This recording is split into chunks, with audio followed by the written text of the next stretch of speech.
The following program is rated TV MALS. It contains strong language, sexual situations, and nudity. It is intended only for mature audiences. The following program is rated TV MALV. It contains strong language, violence, and nudity. It is intended only for mature audiences. The following program is rated TV MALS.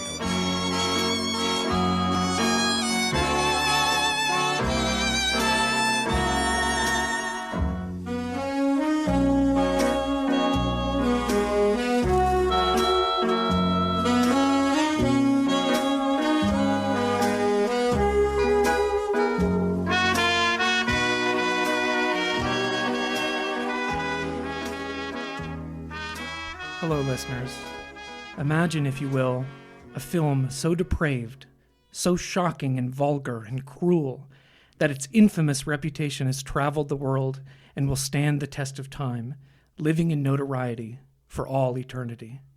Of course, I'm talking about Beau is Afraid, the latest Asterpiece from that guy. Can't remember his name. I hope Asterpiece really takes off, and I hope you get credit for it. Oh, surely I'm not the first person to call all of his films Asterpieces. It's good, though. His films I don't particularly care for. Yeah. Yeah. So earlier today you saw Beau is Afraid. Yeah. I watched a movie before watching Salò, and a 3-hour-long movie that could be described as a form of torture. Not dissimilar to the torture that these young Italians go through in Salò. I did just see it. I wouldn't say that I'm not saying it's bad necessarily, or that it's like a mess or a disaster or anything like some people seem to think it is. But I also wouldn't say I liked it. I just don't know. It's just, I don't really like Ari Aster, I guess. Yeah. Yeah, me neither, not so much. Though, actually, funny that you bring him up. I guess he's pretty relevant, but the Criterion collection, I follow them on Instagram, and they posted Murray Melvin, I think that's his name, the strange British actor. He's strange looking. He's very gaunt, tall, but he was in Barry Lyndon and another movie in the Criterion. Okay. So they posted an RIP for him because he passed away at 90. RIP Murray Melvin. Amazing. RIP, yeah. And I commented, he was great in The Devils. You should add that to the collection. Oh, yeah. And then I was looking, I got like a bunch of likes on it. Sure. And I looked at who liked it, and there was a guy with a blue check mark. And it was Jack Rayner, the guy who played Florence Pugh's crummy boyfriend in Midsommar. Cool. So me and him are friends now? Yeah. Dude, Alex has gone Hollywood. He'll be the next guest on the pod. Well, here's a tip for the listeners too. If you ever want to get any sort of like social media clout or likes associated with Criterion, you go on their subreddit or their Instagram or Twitter, and you just say, "Oh, you should add this to the collection." I'm not making fun of you. Yeah. Sorry. That's not how you sound. That's not me doing an impression of you. Yeah, but it's like, a tiny bit, no, but that's actually a good, like, that movie should be in the Criterion collection. Great movie. It's largely unavailable for all sorts of rights issues and whatever else. And it probably, I don't know if they're ever going to get it in there, but they should. But the funny thing, particularly on like the Criterion subreddit, is it's like all these guys being like, "Have you guys heard about this movie? This should totally be in the collection." And it's like The Big Lebowski or something that's got like 1 million Blu-ray releases. Yeah, huge cult films. Yeah. Well, we're not here to talk about Asterpieces, right? No. Or, I mean, in another way, we are. Though, can I just quickly say, sorry to our guest who's sitting here like suffering. We do a guest, yes. But sorry. You said all that about Beau is Afraid, but then you also told me it's possibly his best movie. I think it's his best movie. No, there you go. Well, I think it looks like, from what I could tell from the trailer, like his most original. Because I think his other two movies... Yes and no. They're like... Yes and no. They're like, he's not reinventing the wheel, but he's offering a really polished wheel, which people dig, which is great. But I hope, like, Hereditary leads people to look at something like Rosemary's Baby, and that Midsommar leads people to the original Wicker Man. Right, yeah. And in the case of Beau is Afraid, it'll lead people to... God, all the movies that are better that do the same thing, like Synecdoche, New York, or whatever else, right? Sure. I don't know much about it, so... Yeah, I don't know. I mean, as I said on Twitter, and you can follow me on Twitter if you'd like, listeners, at FartinFink, Barton Fink with an F. Oh, yeah, clickety clack, yeah. Smash the like button and all that. Yeah, follow us, like us, give us a 5-star rating. Yeah. Please. And... Yeah, I said, this is all I can say about the movie that I can definitively sign off on right now. Sure. At the beginning, I was saying, let's fucking Beau, right? And then at the end, 3 hours later, it's so Beauver. Okay. Thank you. I'll never say that again. Beau, no. Beau, no. Let's Beau. It's so Beauver. Let's fucking Beau. Yeah, exactly. Anyway, hello, Irene. Hey, that's a famous folk song, isn't it? Isn't it like Good Night, Irene? Oh, it's Good Night, Irene. Yeah. Oh my No, you're God, thinking- I'm such an idiot. No, Like you're the thinking, song? come on, Good Eileen. night, Irene. Or Come Don't on, Walk Away, Eileen. Eileen. Don't Walk Away, Eileen. Yeah. Is it also That's a Come sim- On, Eileen by Come On, Dexys is it- Midnight Running? Yes. And then there's yes. Don't Walk Away, Eileen. Yes, by Canadian Content. So all of Whatever those his are name is. not my name. Yeah, No. yeah, right. So our yeah, guest, Alex, Eileen. Introduce our guest properly, please. My friend, Irene, who I've known, one of my oldest friends. Oh my God, not in years, like in like duration. I'm not old. No, yeah. We're all the same age. Yeah. Okay. There's no age hang-ups. We're all in our early question mark. Whatever. I'll bleep it. I won't say 20s or 30s. We don't know. Right now. Yeah, you're right. We're all in our 20s or early 30s. There you go. Yeah. You look young. Very, very early. Like, You do. Yeah. Yeah. Weird. As they say in Hollywood, you could play anything between. Don't you No, dare. I'm not going to. I'm not going to. but no, Irene, we acted in a legendary production of West Side Story in grade 8. Who did you play? Yeah. Who do you think? No. Lieutenant Schrank, Oh, wait, who's that again? the police officer Oh, who yeah, just goes that makes around being sense. like, But yeah, not goddamn Puerto Officer Ricans. Krupke. No, No. I didn't get a song about me. I was just, That's too bad. I was Yeah. Officer Krupke's superior. He was like a party police. You know, he was Yeah. just like, he went to just ruin a good time for everybody. And, you Yeah. know, to end race-based violence. But yeah, Well, Yeah, yes. effectively though. I don't know. no. No. Who did you play, Irene? I played Anita. Oh my God. Yeah, Wow. and Okay. we had, you want to talk about violence. I mean, there was a scene in there. I can't still for the life of me know how we got away with such a like intense scene. Do you remember when Anita goes to tell, like to warn about, who is it? Chico. There's no character named Chico in West Side Story. I can tell Yeah, you. who do we that. got? Tony. Who's the other guy? Isn't it Chico or something? Bernardo. No, Bernardo's guy who's into Maria, and then Maria ditches him for. Oh my God, I don't know. Right? I can't remember. That's what I thought. And You love the Steven Spielberg West Side Story. I Come love on. both West Side Okay, Stories. yeah. Yeah, but it doesn't mean that I know the names of the characters, right? I'm not a that's weird nerd. segue. Yeah. It's just X-Men on this whole thing. Okay, but that's cool. So, Yeah. Yeah. did you win any awards? Because both actresses who played that role famously won Oscars for it. Did you get it, the high school play version of that? First of all, I really want to. I mean, can we air out dirty laundry? Yeah, of course. I mean, depending on how dirty it is, I guess. Because I thought totally that was an award-winning performance. Yeah. And I feel like people like cried during it. I don't know why that gives me satisfaction, but talking and It's it the just did, great role okay? in the play, right? So I just remember how at the end in the awards and the ceremonies, like the drama award or something, Oh, right, yeah. who won There it, were and it awards. was like, what the heck? It was actually the woman. She was in the gifted class. It was the woman who played Maria. Maria, yeah. Yeah. Oh, okay. Who was a great singer and everything, but it was like actor, like. I should have gotten it. Right. Yeah, goddamn street waifs. like, Anyway, so that's how, called out. Yeah. drama. If you're listening, Please the person don't. who played Maria, come on the pod. yeah, I'm sorry. Yeah. Yeah. It's over for you. It's Bover. Definitely it's Bover. I'll never say it again, I promise. It's so Bover. You're gonna say it at least 5 more times today. I'm gonna try not to say it anymore on the show. I promise. But the reason Irene's on this episode of the pod is not because she slayed as Anita like 16, 17 years ago. Stop aging Okay, me. sorry. Well, we're the same age. But because you're a big Salò fan. Yeah. Okay. And just before you list Let's your unpack that credentials, for yeah. a- Yeah, I mean, Alex had said, my friend Irene would like to be in the Salò. So I said, that's great. Any particular reason? Like, does she really like the movie or whatever? And you had sort of just said she's like a big Salò fan or something. And I thought, okay, I don't. Saying that, he has to stop. Well, only to me. He didn't Yeah. go spreading the news around. But I thought, oh, that's cool. Like, what does that mean? Like, what does it mean to be like a Salò fan? And then, so how many times have you seen this movie?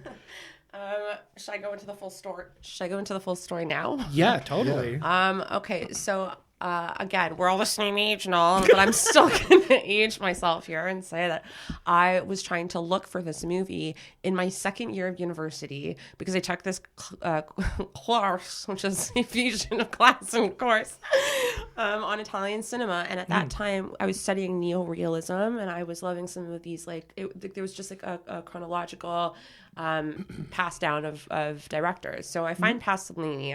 I forget the movie that I studied in class, but now I see it as banned film everywhere. Salò. Right. I have to watch it. Like, I have to find it and watch it, because if you're going to tell me not to do something, I'm going to be like, no, I have to go do it. I have to go see it, read it, write it, whatever. I have to.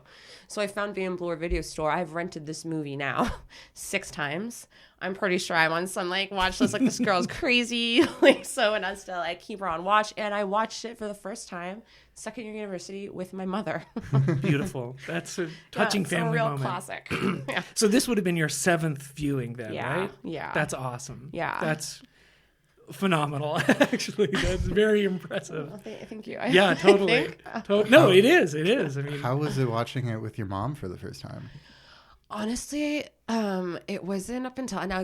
It gets into it quite quick, right? When you're having somebody come in and looking at underage, strip down. We need to look at the perfect figure here. Like, I'm sitting there watching it immediately. Like, even though I'm so innocent at the time to that type of creative expression, being so in your face and taking something like old, like the writings of Marquis de Sade, and modernizing it, not knowing who the Marquis de Sade was at the time as well. There was something about my mom having to explain to me like the political and metaphorical explanations of each scene, which like softened the movie up for me a bit. So your mom was like kind of like leading you through it. Yeah, which is like, I don't know. I mean, I love you, Mom. No, that's mom. great. Like, That's yeah. cool. Yeah, totally. I remember watching Knocked Up with my mom, and in the middle of it, Another classic, She yeah. turns to me, another classic of neorealism, and she turns to me and she goes, "Alex, what is a blowjob?" Oh no. And I was just like, and then I never answered. Do you know what the Romanian word for blowjob is? I don't think there's like a word for it. You could just. Stupid country. Actually, yeah, maybe there's like a word. I mean, fellatio sounds Latin. Yeah. Cunning linguist. Cunning linguist, of Yeah. course. Yeah. You could say like suja mi pula. Which just means suck No, my- don't translate Okay. it. That's perfect. That's perfect. I have an idea in my head. It's a beautiful. But it's a anyway, I just poetry. kind of let the question die. I Yeah, let the point fair die. enough, I was fair like, I have a funny blowjob story that I know starts off like it's not going to be kosher, but I swear to God it is. Yeah, go for it. I mean, if there was ever an episode of the show where we should talk about sex and all of the other things It's today, right? Yeah. Okay. So this story's about to take a twist. Great. It was wintertime one time, and my dad asked me to drive him to Canadian Tire. so I can, yeah, sure, Dad. a Okay, so- blowjob story yeah, should not start okay, with me and my so- dad were driving but to it is Canadian Salò Tire. night. Okay, yeah, fair enough. Fair It's enough. it's Salò night in the franchisee's studio, everybody. So can I finish the story Oh, yeah, before this takes a sorry. weird turn? No, go Sorry, ahead. Go sorry. ahead. So he gets in the car and he goes, Irene, my back is hurting so much from all the shoveling of the snow. I want to buy the machine that does the blowjob. And I go, Dad, That's good. you can't go into Canadian Tire asking where you're going to find the blowjob. And I can't, as your daughter, explain that to you. And that's the story. Just some like grizzled old Greek man going up to Wait, some where can I teen- find the blowjob? Not here, sir. Security. Yeah. Anyways, Sick. sorry. Cool. Back to Salò. Yeah, so Yeah. that's an awesome first introduction to this movie. Yeah. Yeah. When would you have first seen it, Alex? In high school, I Yeah. think I don't ask me why, but it was on the Wikipedia page for films that had coprophagia in it. So it's like pink flamingos. That's the eating of shit. That's the fancy technical eating shit. Coprophagia? Yeah. Copra? Like a cobra, but with a P? Yeah, I think. And then, Fagia. Fagia, like tea. Yeah, exactly. Yeah. It's also Latin. Why were you looking that up? I don't know. I literally Okay. started with don't ask me why. Twisted little kid. No, I think I was just like looking up, because this was when I was, expanding my cinematic landscapes. Of course. Yes. And I already knew who the Marquis de Sade was, and because I watched Quills, which we spoke about earlier. Yeah, in person. I've never seen that. And I read the Wikipedia synopsis and was like shaken to my core. And then I scrolled back up to the Wikipedia, like the top part where they had the DVD cover, which was that first DVD cover of the Criterion with Franco Merli from in the Circle of Blood scenes, getting his spoilers tongue cut out. And when I finally realized, because it's weird colors, it's almost like sepia toned. Yeah, it's hard to tell exactly what the image is. But then after I read the synopsis and I looked at that image, I got what it was, and it like scarred me. And I literally had nightmares about this movie that I'd never seen. But sometimes like you said, you would see screenshots from it, like in film articles and stuff. And I never saw it up until like 2 years ago. Or maybe even 1 year ago, where I finally bit the bullet, and I'd watched some like analyses of it on YouTube, and I felt like I was ready, and I watched it, and you actually told me I could definitely handle it. I was like, remember hanging out with you and being really like, years ago, I was like, wow, like I'm so curious to watch Salò, and you were like, oh yeah, you could definitely like watch it. And it is like, we see dismemberings and all this terrible stuff on like, an episode of Game of Thrones and stuff.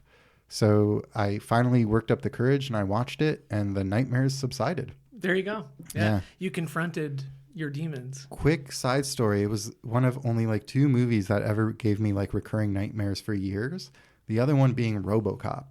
Because it's like it was originally rated X for violence. Yeah, it's a very violent movie. When I was a kid, like 8 or like 9, I used to hang out with this other kid in my building named Marco, and his family was Yugoslavian, and his dad was a real dick, a lot like my dad. His dad was named Miloš, and one time, me and Marco, we were watching Austin Powers: The Spy Who Shagged Me, and his dad was like, "What is this shit? So stupid! Turn it off." And he turned it off. Yeah, sure. Spy Who Shagged Me. Now it sucks, but we were like watching, we were laughing. I know. Another night, he just rents us RoboCop. Cool. So and I was watching that as like a 9-year-old, and like the scene where they kill Alex Murphy, I would have nightmares of that until I rewatched it in university at our friend Steven's behest. Oh yeah. And now it's also one of my favorite movies. Great movie, yeah. Yeah. Now, what does that say about you?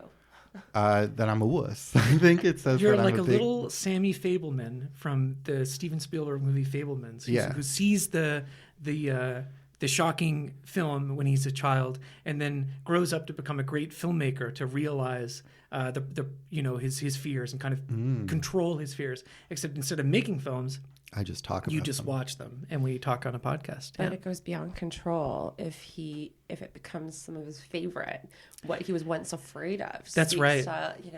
Do we have some unresolved tension about conquering fears, Alex? Probably. Yeah. Don't we all? Not me. Yeah. I'm Not fine. me either.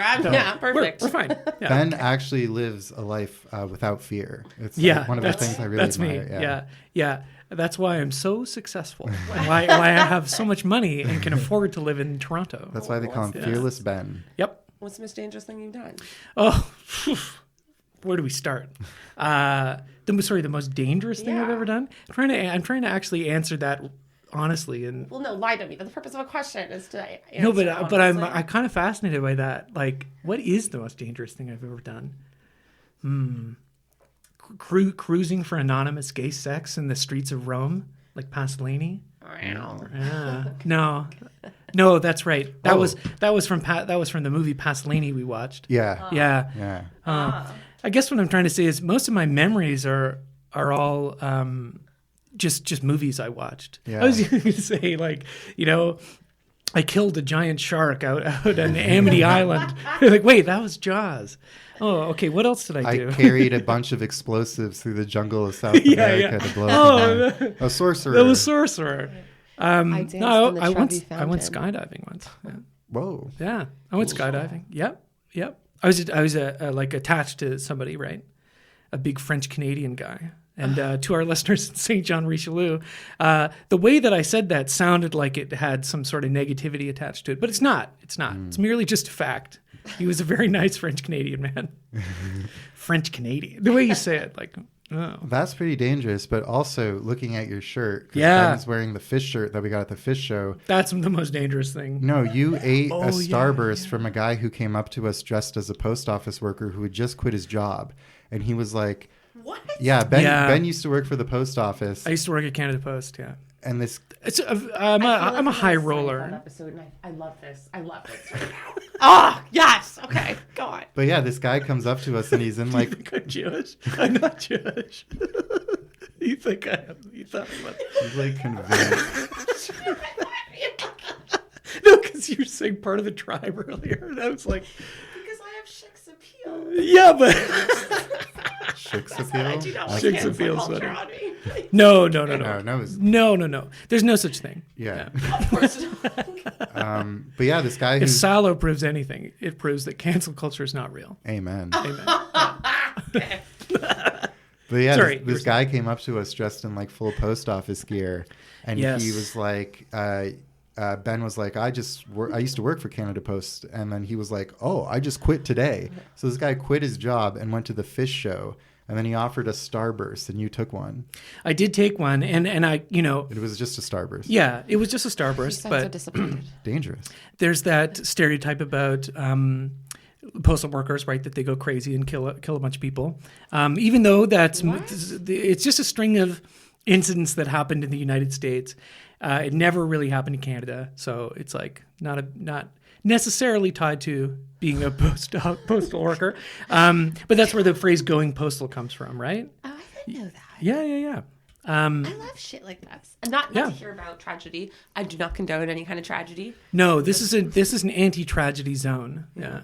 No, I'm a big etymology nerd too. Yeah. Going postal etymology. Yeah.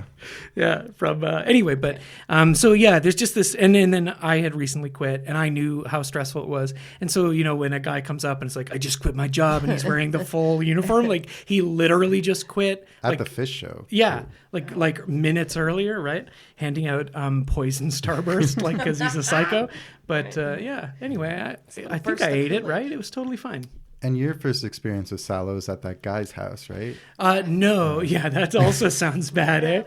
Yeah, I was lured. I think I would have seen it, when the second Criterion DVD came out, when the restoration came out, which, excuse me. Which is a far less disturbing cover. It's the cover I have with just the blurry image of the woman about to eat poop. Yeah, it's still disturbing, but... I had no image of it. Right? I just saw, I read it in a book.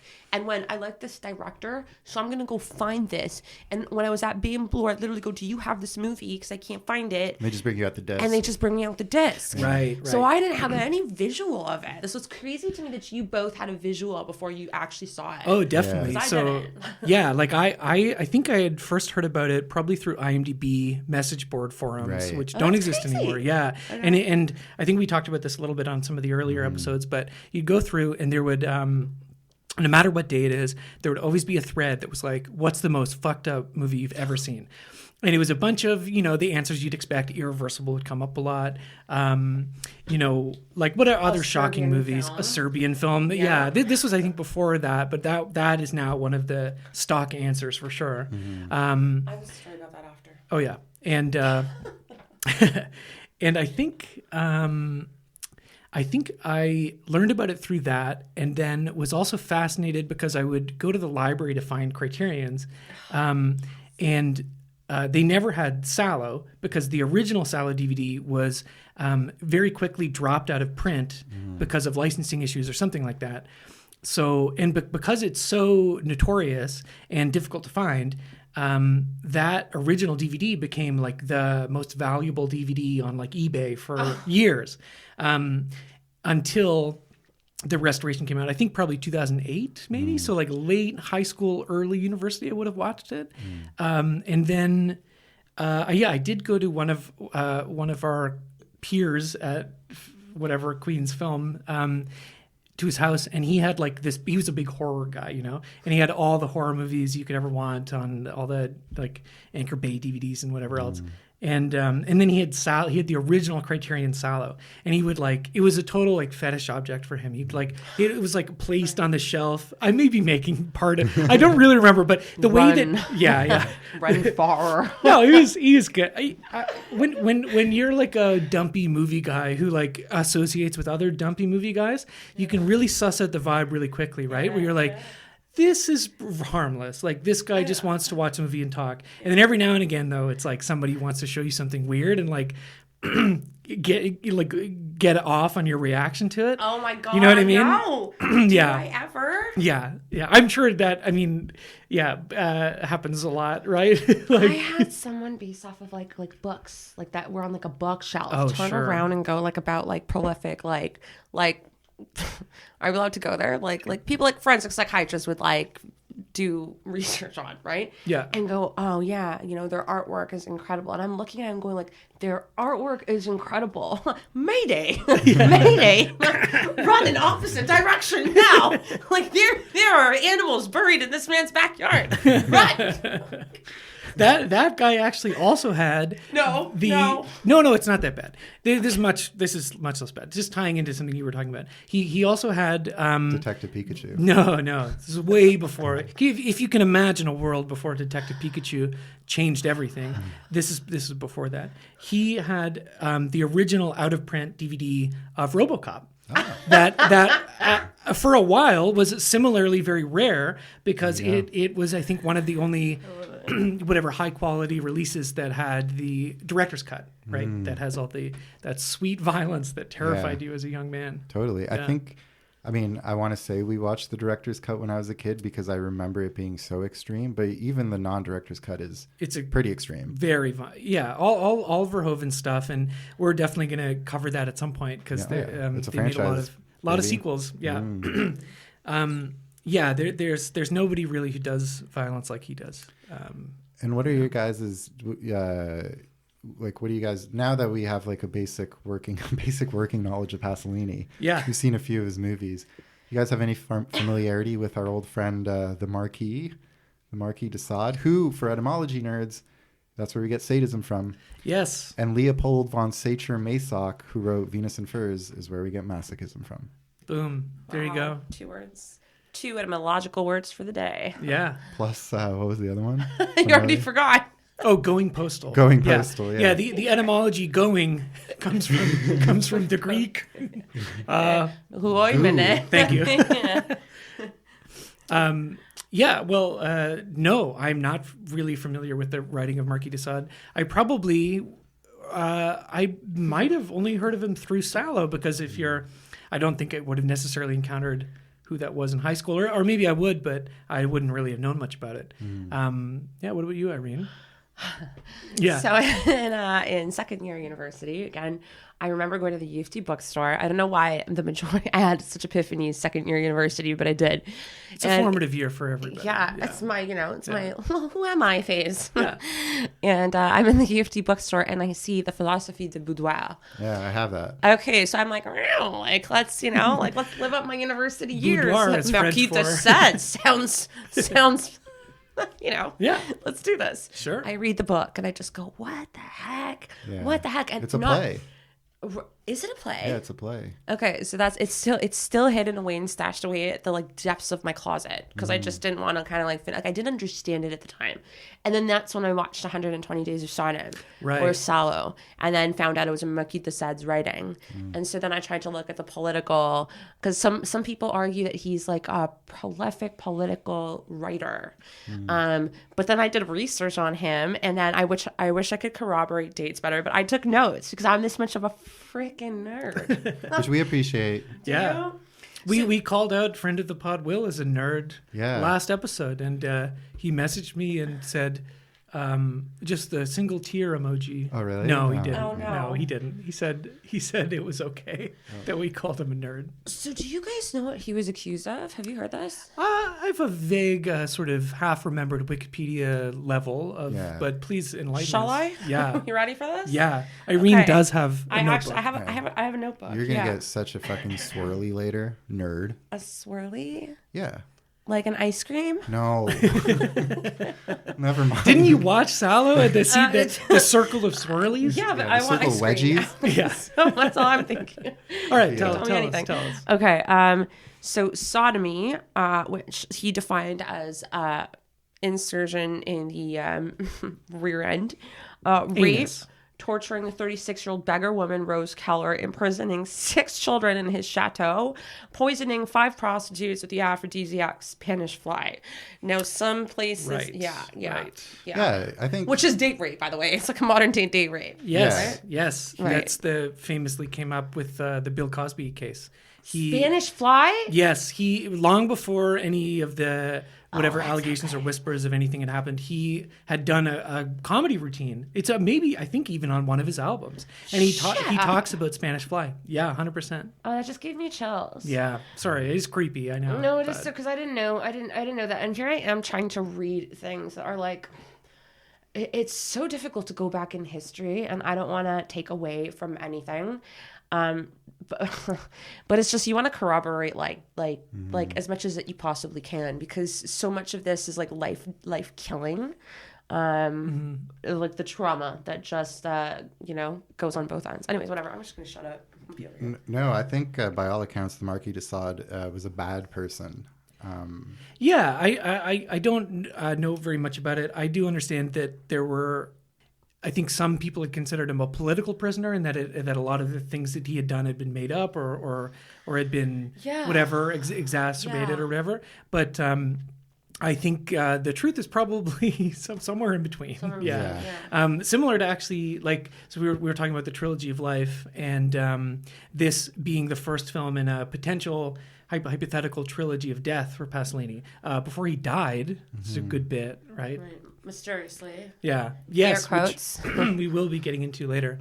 But one of the films that he was planning in this sort of Trilogy of Death would have been a biographical film about the French knight Guy de Rais. Who similarly, like a famous French knight and lord, and like a compatriot of Joan of Arc, and Fought with her and stuff. Yeah. But was also alongside her. Alongside her. Yeah. Yeah. I was like, drama. Watch while I beat up this teenager. She's psycho, man. But was later convicted, and I believe did confess to like child serial killings. Yeah, many that which would have been an awesome movie, because I was reading totally up about it. It's like so Pasolini. in his wheelhouse. But like imagine like the first half is this almost kind of like medieval military movie where he's like a hero, and then the second half is him in his chateau older, and apparently he would like take children to like the dungeon or something, and then when they realized like they were about to die, it was like the fear in his eyes the fear in their eyes that like got him off and stuff. Like, it's dark, sick. But then similarly to Marquis de Sade, there's this idea that there was some type of like political reason why he was accused of these things. But again, I think it's history is murky on some of these people, but I think if you were accused as killing like 100 children, you probably at least killed a dozen. Yeah, even if you only killed 12, We should be laughing at this. No. I think it's past the too soon mark. The statute of limitations. Yeah, we can laugh about people from Joan of Arc's time. Yeah. Like Joan of Arc, what a loser. This reminds me. Weak. You're weak. Bird at the stake. Why is Trump belittling Joan of Arc? I don't know. You're fired. You're fired. Yeah, right. Yeah, because they lit a small girl on fire. Yeah. Very funny. So did Bruce Springsteen. Oh yeah. Oh no, he was on fire. He was on fire. Oh, I'm on fire. That's great. Hey, little girl, is your daddy home? Jordan, if you're listening, that's our Bruce Springsteen shout out of the day. Right. He's a big fan. Can't wait to have him on. The Springsteen cast. how should we get into this? Do you think where do you want to start? Yeah. There's just one more quote I want. It had to deal with the Marquis de Sade's philosophy. Yeah. And it's something I found a little bit resonant. Because it always had to do with the purpose of our creation. It was something about like natural creation, that it's to carry out and surrender to the passions, impulses, and desires that are most inherent to us. Surrendering to impulses is the law of nature. That sounds like a libertine to me. Yeah, that's total libertine talk. Yeah. Yeah. One of the other names for the 120 Days of Sodom was also Lust of the Libertines, which is where the band The Libertines got their name. Huh. Look at that. Fuck you, Pete Doherty. Lame. I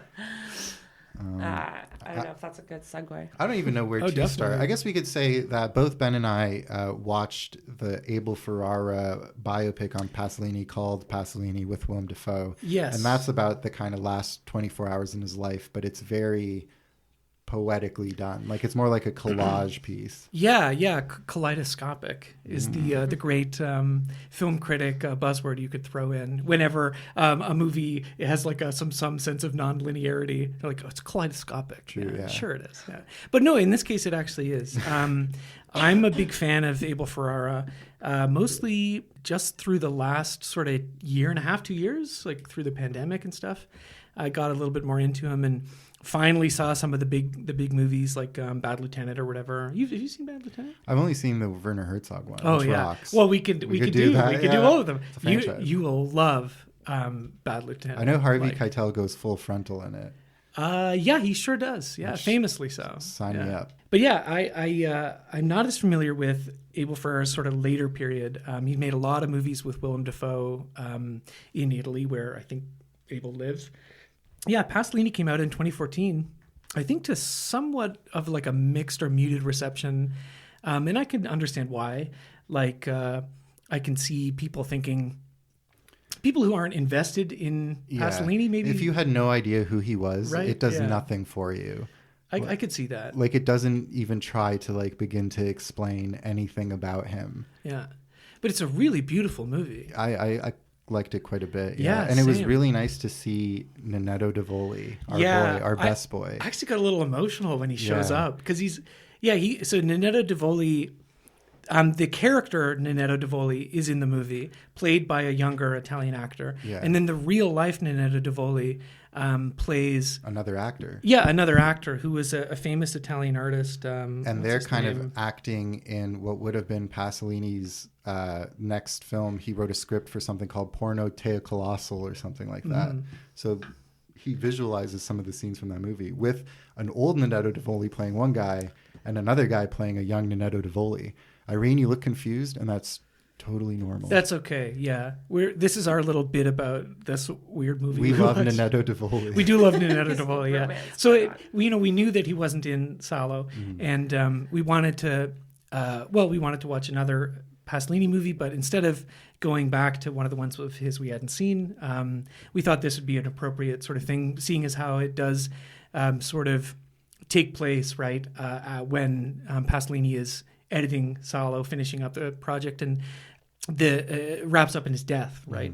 But the thing that I was really struck by was this sense that, like, and especially the ending, right, which is so beautiful, like the last 10, 15 minutes of that movie, and the last shot, again, whatever spoilers if you want, where it lands on his diary. So he was killed in November 2nd, 1975. Whoa. And then the last shot is his diary, and it's open to the page November 6th, November 7th, and it's got all his plans, right? And the whole movie is him. It's just a normal day. He doesn't know he's going to be murdered, right? It's a normal day in his life where he is talking with friends, giving interviews, thinking, having flashbacks, cruising for rough gay sex. Yeah, cruising for gay sex, as one does, and but also planning future projects. Talking with Nenetto Divoli, the character, about this new film he wants to do, and that last shot when it goes to the diary and it's like the pages that he'll never get to, the plans that he made and doesn't get to finish, the art that we are deprived of. Truly a tragedy. Yeah, I really felt it. Yeah, me too. So especially after this Abel, last month where we've been watching so much Pasolini. Yeah. and we've been enjoying it as much as we have been. It was hard to be like we were robbed of potentially so much great art. Yeah, and I know the movie is obviously getting at all sorts of other things, but like just as a tribute to the man and the artist, I thought Ferrara did a really, really good job. Yeah. And Willem Dafoe is great as Pasolini too. He looks a lot like. I love that sometimes he speaks Italian, but other times he speaks in English, but he doesn't put on an accent. He just sounds like Willem Dafoe. Yes, that would have been a big mistake. Yeah, totally. No. Yeah. It would have been us being like, Pier Paolo Pasolini. And then he'll eat the poo. Yeah. And then he'll drink the peas. And then he'll eat the comb. Yeah. And I like what you keep saying in the show. And then they fuck. And then they fuck. And then they fuck. Fan. Fine. I'm making you a nice movie. What do you like? Okay, we got all that out. So yeah. Anyway, see Pasolini and watch all of Abel Ferrara's movies. Like obviously watch Bad Lieutenant, King of New York, and all that other stuff. But go deep. Go watch China Girl's a really good movie. Watch The Addiction is a really good movie. Yeah, all sorts of stuff. His Body Snatchers movie is really good. Oh, there you go. So that is the Ferrara corner. Now we are moving past. We're going to talk about Salò or the 120 Days of Sodom.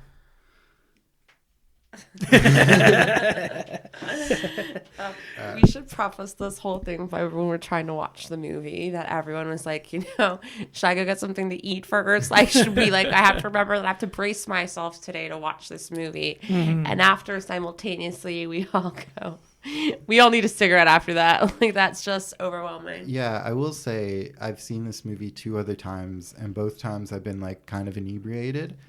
Today I was. Why are you laughing at that? It's just funny. It's just a funny movie to be like, yeah, we're hanging with the boys, smashing some brews, like watching Salò. It definitely made it more digestible. I'm sure. Sort of intended. Yeah. Oh no. But I was stone cold sober, and I'd already seen it a couple times, and you live your life, and I'm like, yeah, I've seen Salò. Yeah. But then you watch it, and third time in, it's still an affecting movie. Oh, and my a very God, yeah. tough watch at certain parts, and it's not trite at all. Like, it's not like it goes for the jugular, especially for a movie from 1975. And I don't agree with it. Like, I don't think it should have ever been banned for as long as it was and in as many places as it was. Like, I think it was banned in Ontario up until like the early 2000s or something. Yeah, it's funny that at all the censors that are active in the world and have been over the history of film, the Ontario Censor Board, because Canada, I think, is what country is it similar to? It's England. Yeah, we are a borrowed monarchy. We're one of the only countries. Whoa. We're a borrowed monarchy. So I hate our censorship. Yeah. No, I agree. This is a terrible place. Terrible. I hate this country. I've never said that once. Oh, okay. No, but I do. I'm really saying do? that. Well, I have mixed feelings. Like any good Canadian, I think you have mixed feelings about your country. This is so Pasolini. This is something Pasolini would say. Do you think this is the grass is greener on the other side type thing, or do you really go back and forth with love and hate for the country? I think if you want to be serious about it, I do think that I think particularly after living through the pandemic and the rise in Canadian nationalism that we saw, that was really gross and really disgusting and really, oftentimes kind of veering into like a white supremacy and a lot of other things like that. I do hate a lot of things about this country. I hate the colonial past. I hate the present where ineffective leadership, leads a lot of people who live here to be, barely scraping by. Is that our country, or is that what is in charge of resources of country, or in charge of political interpretation of a country? Like, is it the hate of a love-hate relationship of a country, or what has led it to become known as the country it is? Right. That's a great question. Thank you. I'm full of those sometimes. Yeah. When we sober up, we got really into this real quick. Balls deep. Yeah, well, no, I just think, and sort of, I guess, tying it into Salò and into these, oftentimes extreme nationalism coupled with sort of right-wing politics leads to fascism, right? Yeah. I think I would not say Canada is like a fascist state of any kind, but well, I don't know where to go from there. Well, no, I want to say, like, this is sitting back and listening to this discourse, like, this is probably, what Pasolini would have wanted, 100%. Like, I think you can, like, my partner asked me a lot, she's like, why do you like this movie? Like, why do you watch it? And it's like hard to describe, because she like worked as a social worker, so she likes escapism in movies, and this is a movie that, like, you can't escape from it, and but, like, this is, like, the point. I think it's supposed to agitate you and get you talking about the powers that be and, like, injustice, especially in a world, where we live.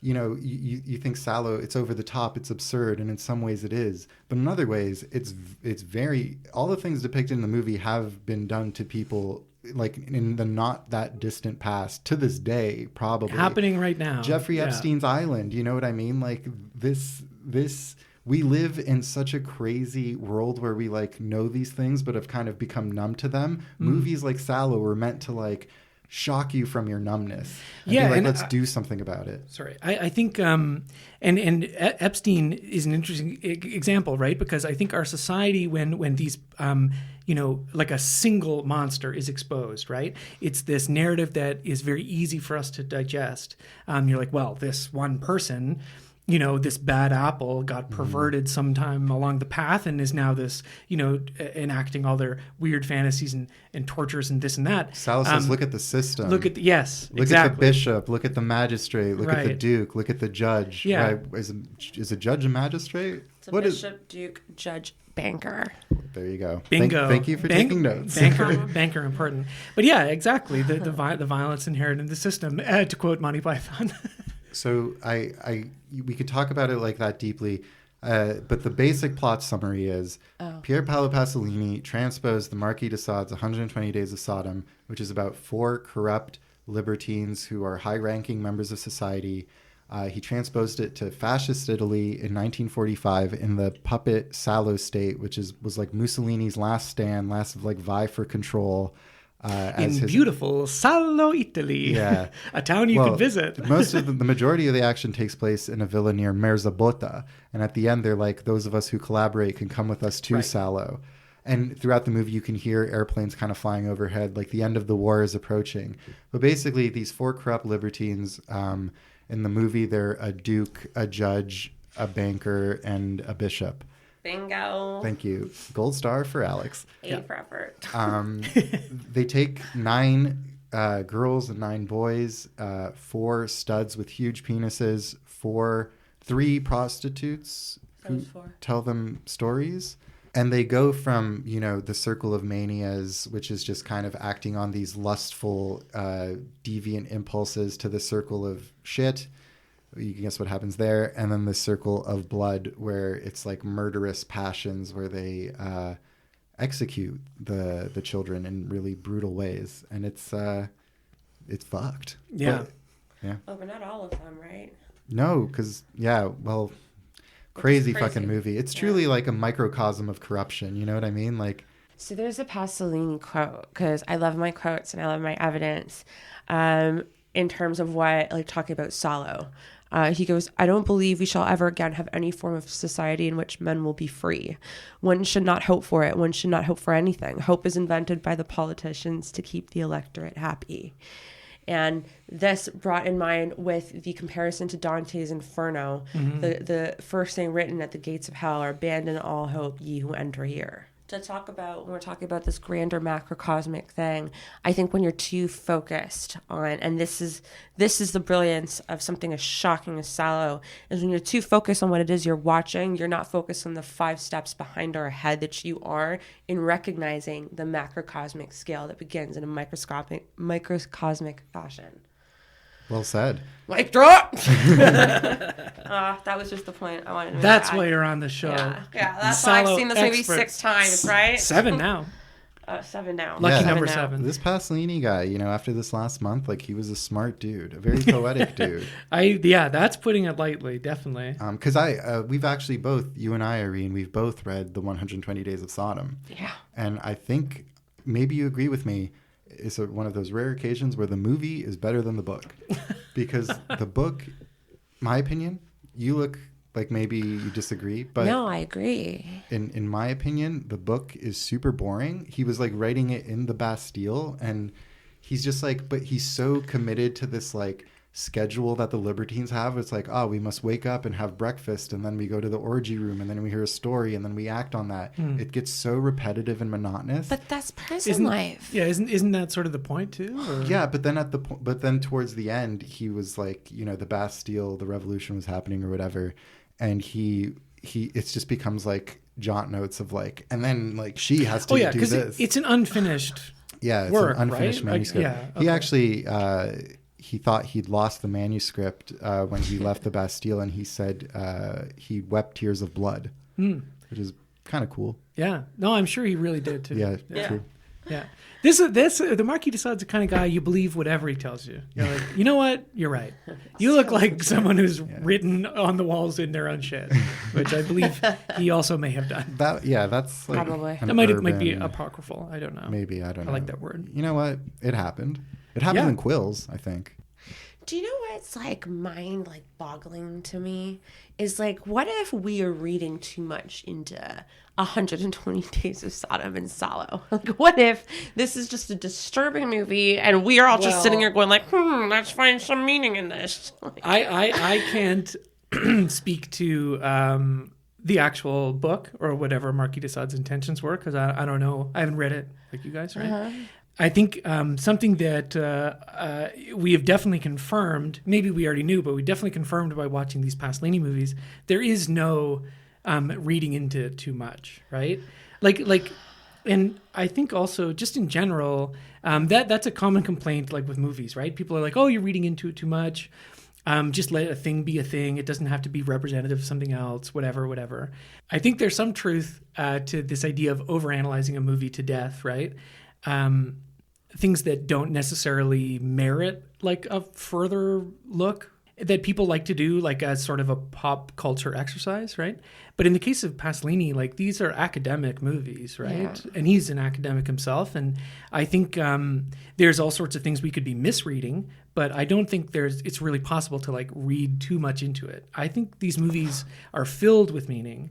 Things that I'm sure we have missed on this show. 100%. Like when we watched Por Chile, it's like there's a lot going on in that movie that I don't think I was able to grasp on one viewing, right? Yeah, like someone who knew a lot about post-war Germany would come out of Por Chile and be like, wow, like, it said so much. And we're just watching it and we're like, literally me. He fucked pigs. Yeah. Or even the Trilogy of Life is like a good example, because a lot of critics, when these 3 movies came out, they were saying, oh, Pasolini, you lost your edge because you used to be this Marxist rabble-rouser. Yeah, rabble-rouser. And these movies are like so like carnally based and so like frivolous seeming compared to your earlier more political works. And he would counter and say, these are actually my most political works, and I don't know if that's, maybe he was just being defensive, but or just lying. Yeah, or lying. Yeah.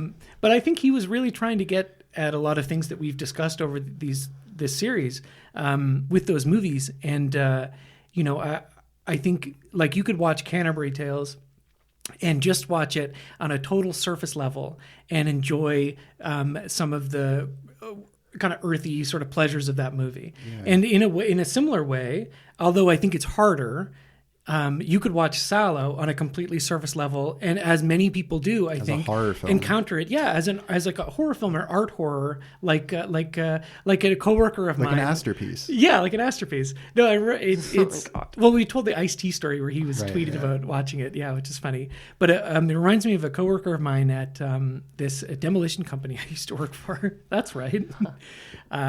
And without getting into it, I'll just say that.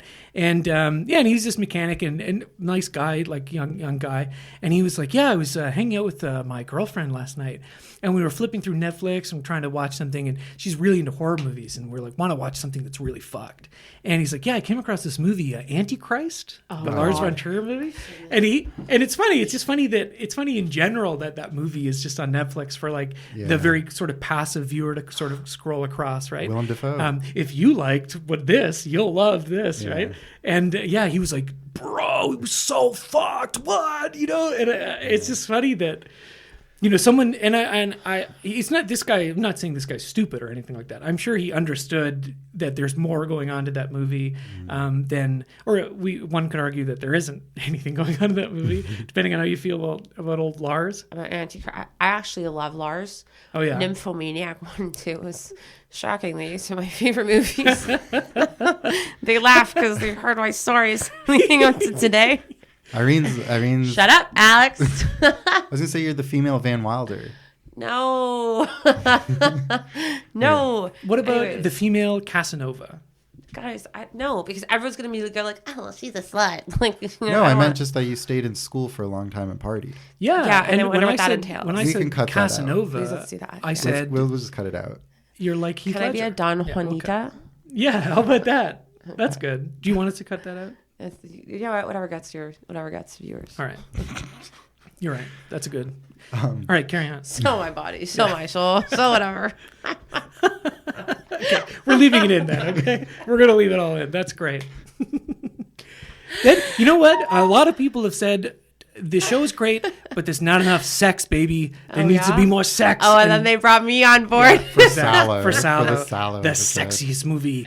The sights you'll see. I met my ex-boyfriend on Tinder, and our first meeting, I drove, because naturally I'm going to go over to his house, right, for nothing. I go over to his house, and we have a fight-off about what's the most effed up movie that we've seen. And I go, I guarantee you have not seen something more in your face in so many levels than Salò or 120 Days of Sodom. And he goes, no. You haven't seen something like a Serbian film. And we go on YouTube, listen. Everyone goes, there's ties. Some have mine first, some have his first, some are tied. So this whole, sorry, we could cut that out. No, this is great. No. And that's another, this is a great comparative example of like a Serbian film, which I think was that 2015, 2016. I've never seen it. So it comes out and yeah. Wow. Yes. You know what? Buddy. Watch it on date night. Okay.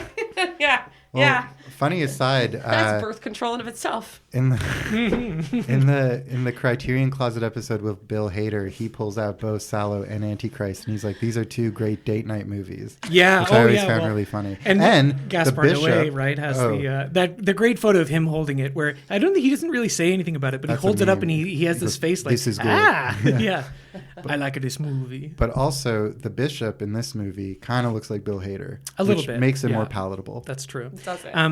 You know what's funny too? If you look at like lists of directors who like this movie, or I guess like it enough that they would get on the Wikipedia list for like who cites this as an influence.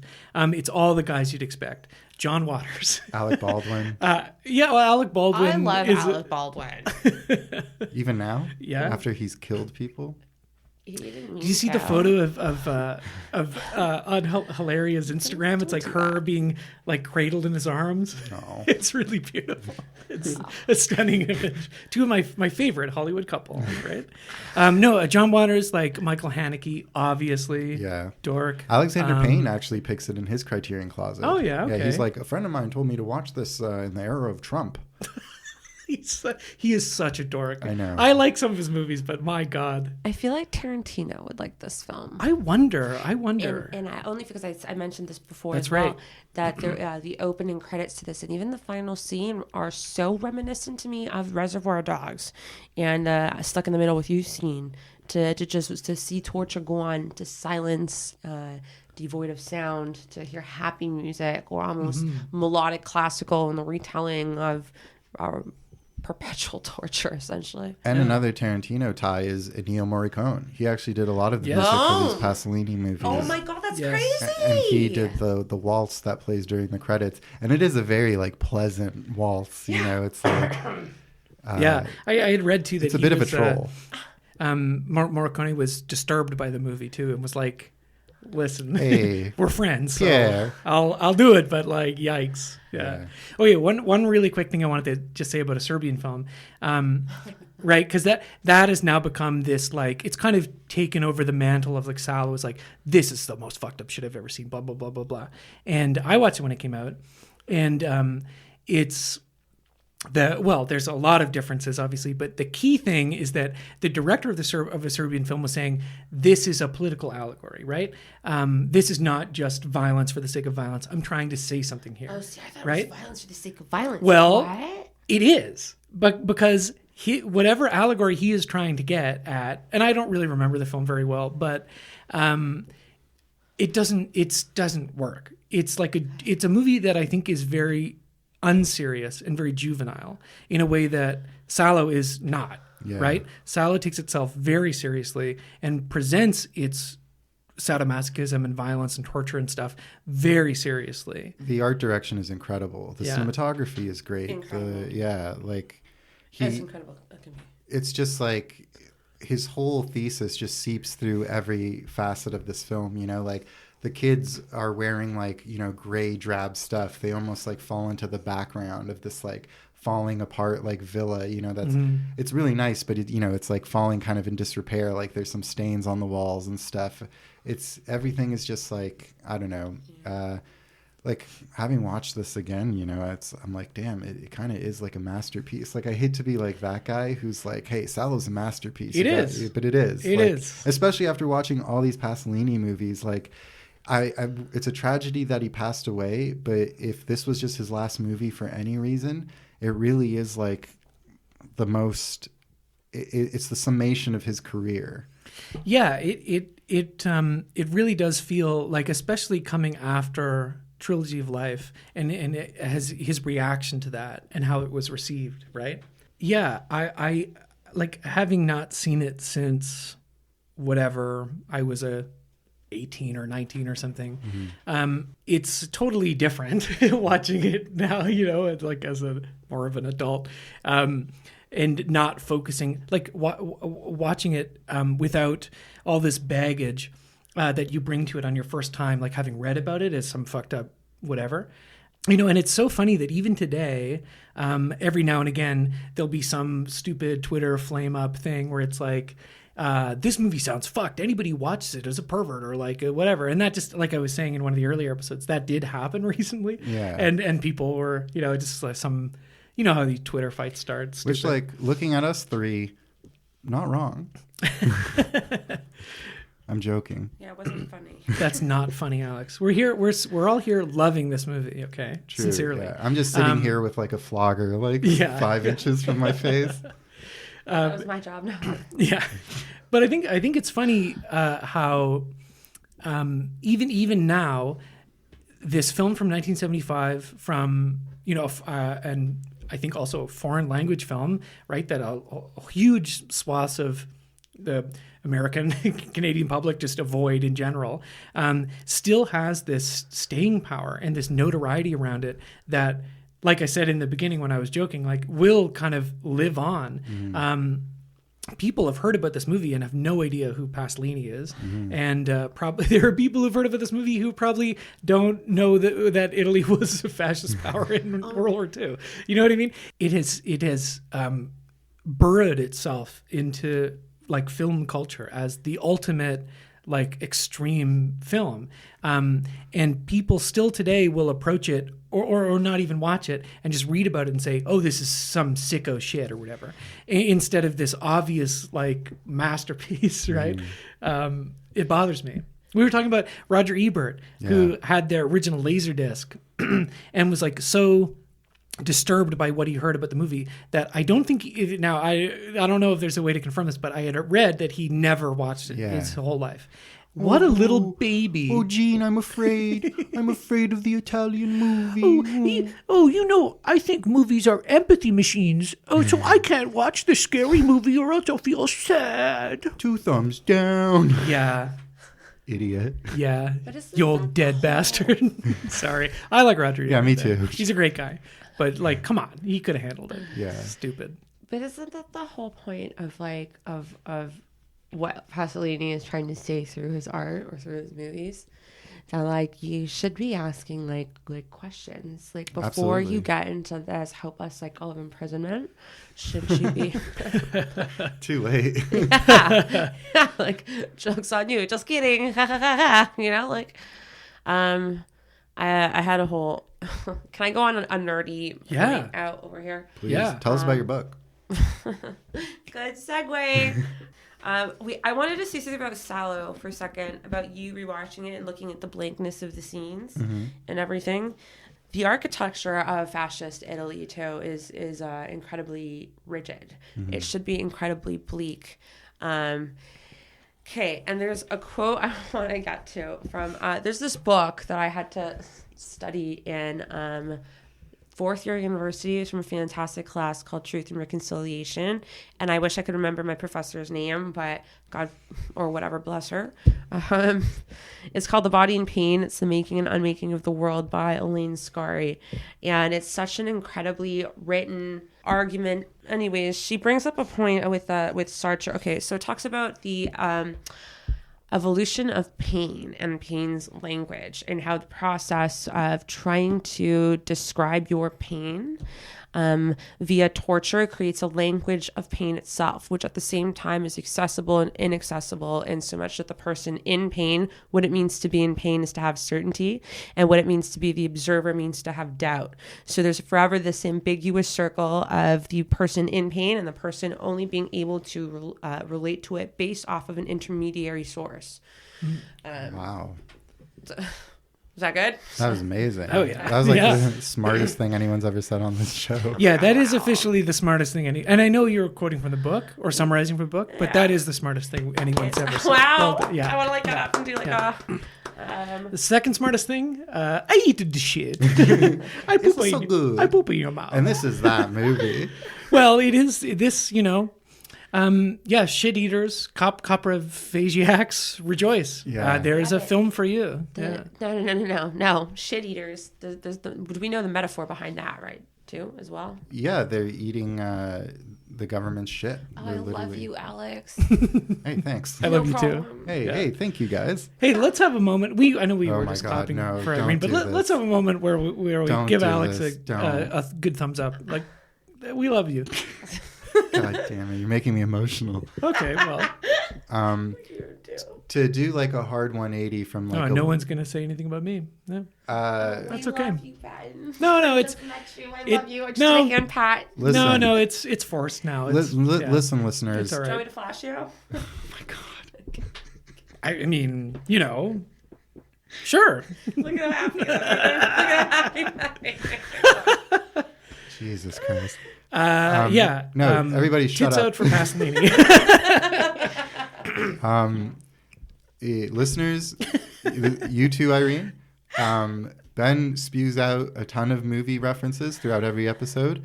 I hope you actually take notes and watch them, because I've never met someone who can tailor a movie recommendation quite like Ben.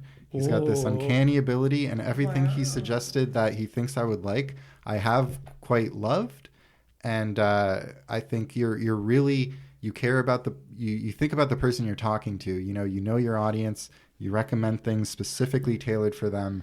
And he's got the most amazing ability to do that.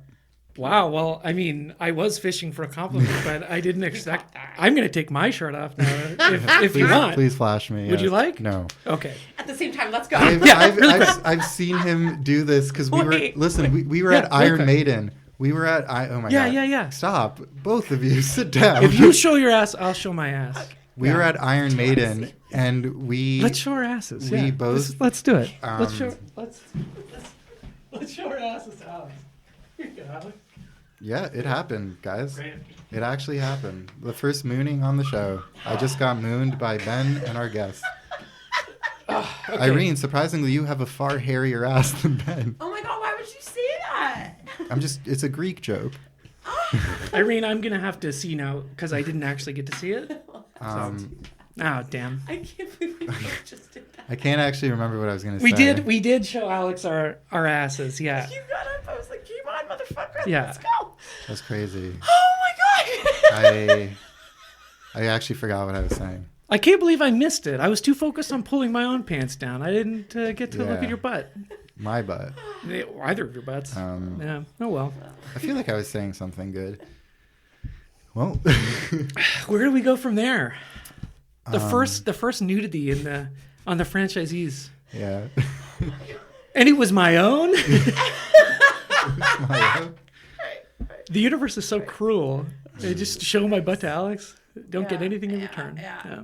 That's the way she goes. Alex is gonna be Alex. I paid you like a really nice compliment. Yeah, no, and actually, that's true. One time, me and a friend of mine, we flashed a bunch of people coming out of a building at Queens. Oh yeah. And I heard my friend who he works as a voice actor in the UK now. He had this amazing booming deep voice, Matt. I don't know if you ever met him, but there was a group of people and everyone was just like laughing and you could hear shouts and then you can just hear Matt's distinct deep voice being like, "My God, that's a hairy ass." And he was obviously talking about me. Nice. Yeah. One can only imagine. Yeah. Wow. Yeah.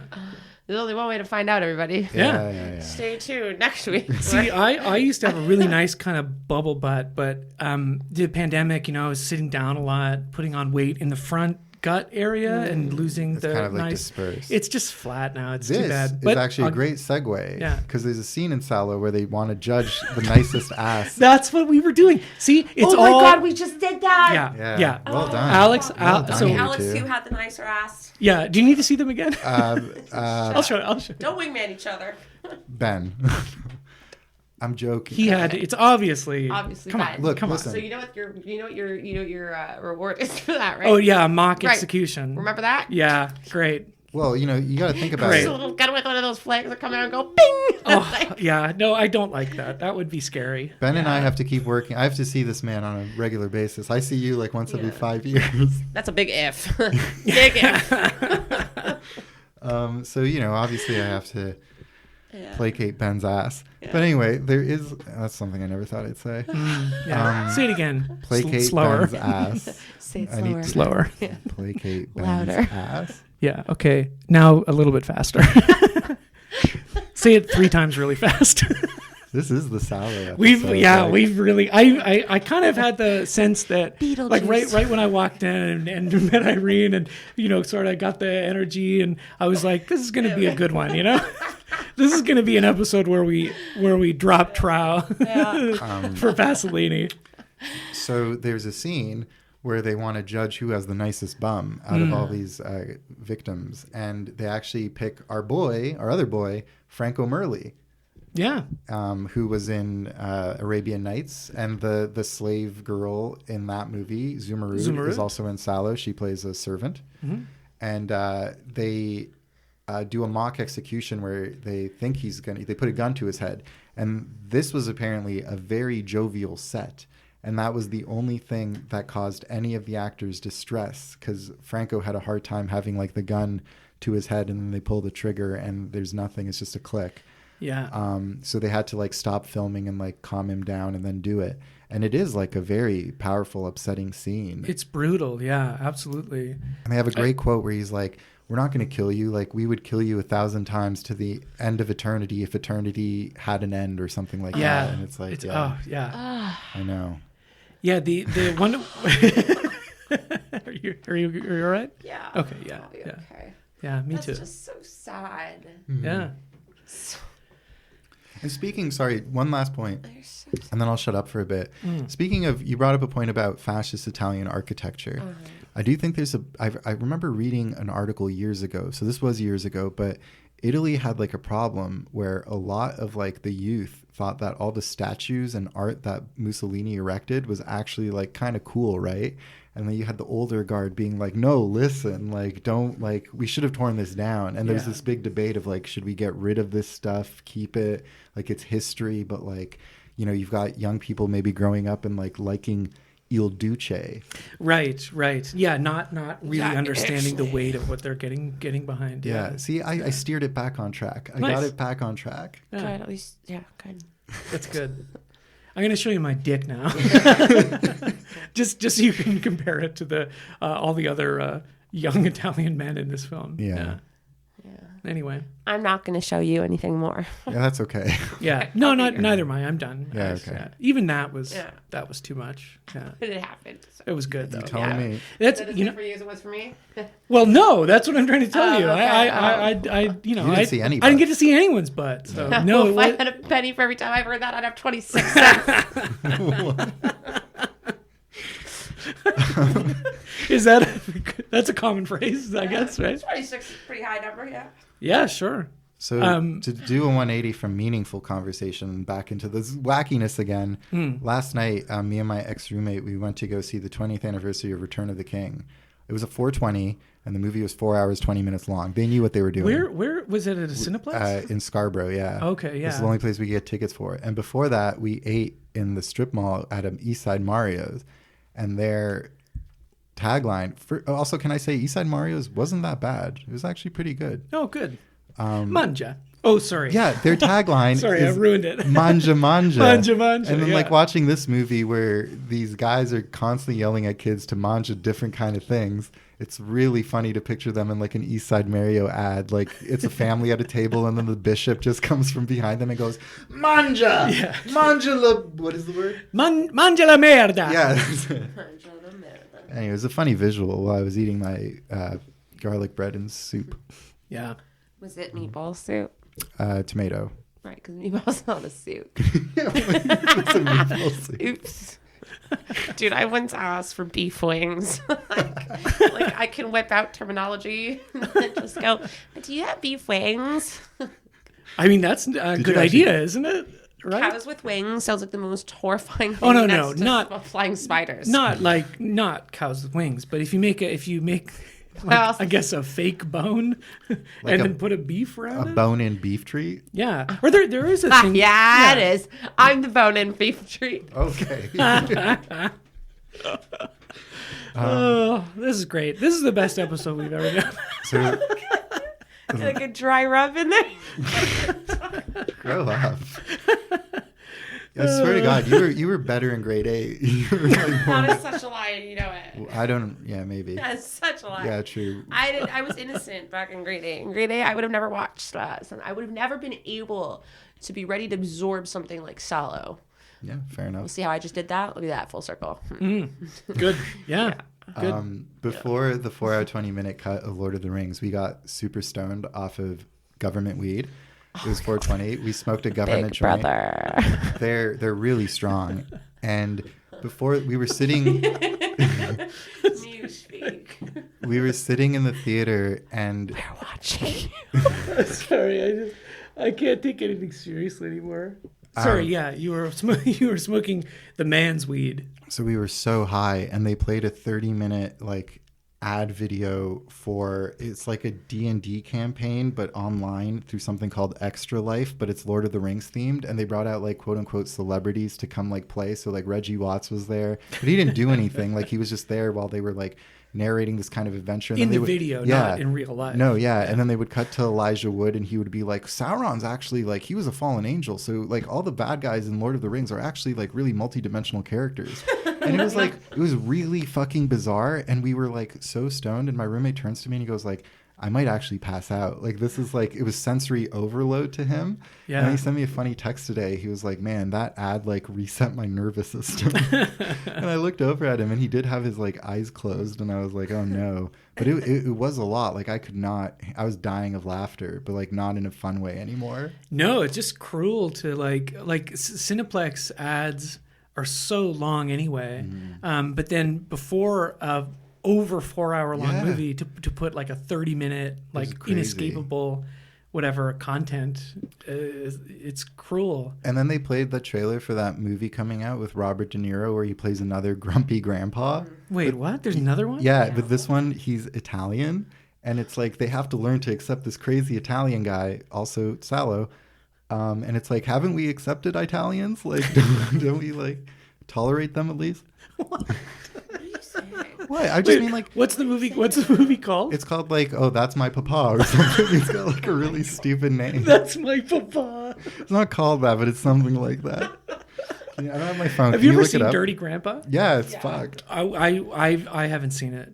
but I've heard it's really good. Yeah. It's funny. It's like it's one of those like movies like 2015, 16, where it's like the last possible moment they could have made a movie where like Robert De Niro like raps along and says the N-word a couple times. It's like the very last moment Does that happen? I've seen that scene. Someone sent it to me and I was like, listen, I know that spoilers are overrated and so on. But genuinely, I wish I had not seen that. I want to watch Dirty Grandpa pure the way that someone would have seen it. So the way I would have seen it had I been smart enough to go see it in the theater when it came out, instead of dismissing it as like, drivel. I didn't even do that. Me and, again, my ex-roommate, we got stoned and watched it at home. That's the way to do it. Yeah, I'm never doing that again. About my father? Yeah. About my father? That's what did I say? About my father. Yeah. Where's my papa? Yeah, that's pretty close. About my father. What did I call it? Where's my papa? No, it wasn't Where's My Papa, was it? Yeah, didn't you? Or did you say? Or How's My Papa? Yeah, whatever. I don't know. We'll go back. We'll go back. Yeah. How's my papa? Well, whatever. It's called About My Father, and it's about them learning to accept an Italian man. Yeah. I have a question for the table. So it's a twofold question. Can it be a serious one? Yeah, of course. Okay, are you ready for it? Yeah. What is your definition of hope and then its opposite? Whoa. God. Okay. Yeah, you weren't fucking around. What is your definition of hope, and what is the opposite of it? Okay. Well, Alex. What did you say? Alex can go first. Yeah. Okay. That's a tough question. Do you want us to be all like, Do you have an answer for this? Can you go first? Well, no. You don't have an answer. You're just going to drop that bombshell and not. No. I just want to say to the listener too, it can't all be tits and ass, right? I know that you're listening to the Salò episode because you're like, ooh, I've heard that's a fucked up, sexy movie. Sexy. There's nothing sexy about No. Except for maybe our retelling of it, somehow sexifying it. But I don't think we're sexifying it. I think we're just being goofy about it. I think that's how we're processing the trauma that we've witnessed. Honestly, that's a really good way. It is a traumatic experience watching that movie. Yeah. Not to be like over the top about it or whatever, but that's a really interesting question. Okay. Definition of hope. Yeah. To me is like sometimes like irrational or subconscious yearning for something that you perceive is better than your current circumstances. And the opposite of that is maybe, I want to say, despair. And that's maybe like a detached like acknowledgement and acceptance of your bleak reality. Wow. Damn, that was good. Okay. That was I don't good. even know. Was it? Are you sure? Yeah. Well, I have a definition too. Merriam-Webster defines hope as Hope Davis. Yeah, Hope Davis. Is there Bob? The Cape of Good Hope. Okay.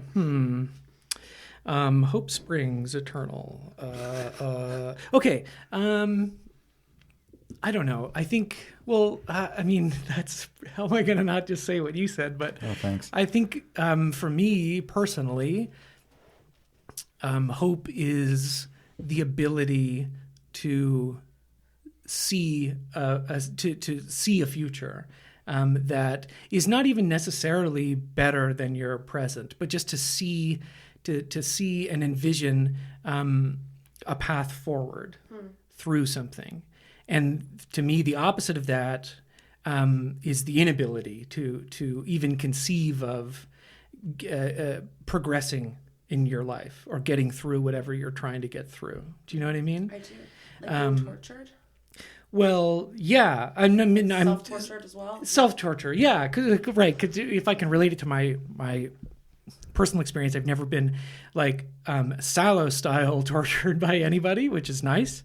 It's not all it's cracked out to be. No, yeah. I mean, right. That's not what I'm talking about. But I have done a lot of self-torture, like through just whatever, being depressed and things like that. And the one of the really, I think, unique experiences of being truly depressed is the complete lack of future that you can, right? Like, and not even like your 5-year plan, but like, I can't even get up out of bed and start the day. I can't go over and brush my teeth or whatever, get in the shower, like that sort of thing. Right. Yeah. So I guess that's my answer. Right? So I love that. And I love that in between both definitions, the idea of hope is always this elusive future that I find I hear prevalent in both answers here. And the opposite is the dissolution of that future. So maybe if I may add on to both of these. Yeah. Please. I think maybe my definition then of hope just goes into an ethereal almost energy that we place, because it's intangible. Like, it's not something real. It's something figmented that we create and place a lot of in a future we don't know that we can possibly see, but we just have this feeling we'll be better, or we'll be good, or we'll be better than our current circumstances, or better than anything we could fathom. And I think that the opposite of that is a complete destruction and dissolution of that creativity. So something like torture, where we say the self-torture, or maybe the physical torture of something like Salò, where let's replace the executioner being ourselves.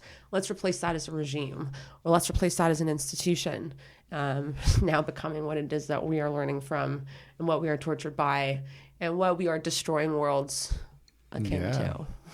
I can't even imagine, like when you read about people or you hear from people who did live through terrible state-sanctioned violence or anything like it. I can't even wrap my head around it.